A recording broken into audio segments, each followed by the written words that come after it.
অলিম্পিকে ছেলেদের ফুটবলের কোয়ার্টার ফাইনালে ফ্রান্সের কাছে 1-0 গোলে হেরেছে আর্জেন্টিনা। এ ম্যাচ শেষে সংঘর্ষের জোড়ায় দুই পক্ষ। ফরাসি মিডফিল্ডার এনজো মিলোটের উদযাপনকে কেন্দ্র করে ঘটনার সূচনা, যা নিয়ে ক্ষোভ প্রকাশ করেছেন আর্জেন্টাইন অধিনায়ক নিকোলাস ওতামেন্দি।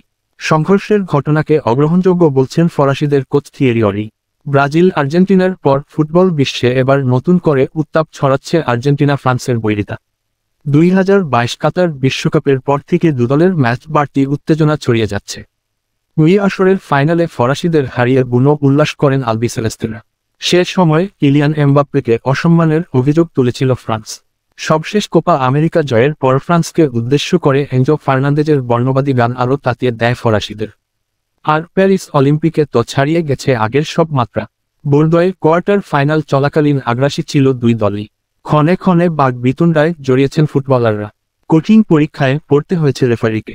এক লাল কার্ড সহ 5টি কার্ড দেয়া হয়েছে উভয় দলের ফুটবলারদের। 1-0 গোলের হারে বিদায় নেয় আর্জেন্টিনা।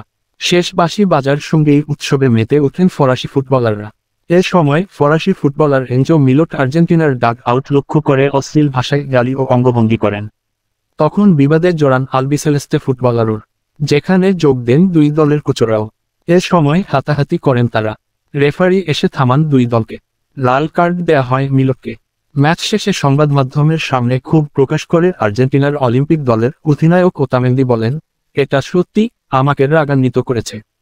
খেলোয়াড়েরা উদযাপন করতে পারে, যেখানে খুশি সেখানে গিয়ে মজা করতে পারে, কিন্তু পরিবারের সামনে এসে উদযাপন করাটা মোটেই ভালো ব্যাপার নয়। সেখানে একজন ছিল যার নাম পর্যন্ত আমি জানি না।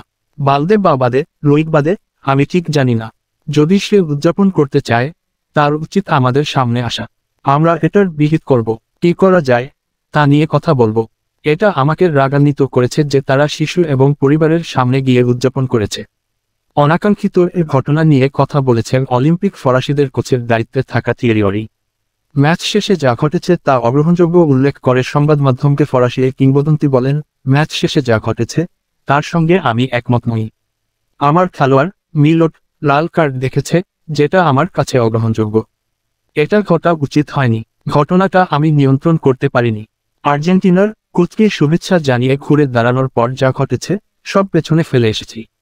আগামী সোমবার 6 আগস্ট ফাইনালের টিকিট নিশ্চিত করতে মিশরের মুখোমুখি হবে ফ্রান্স।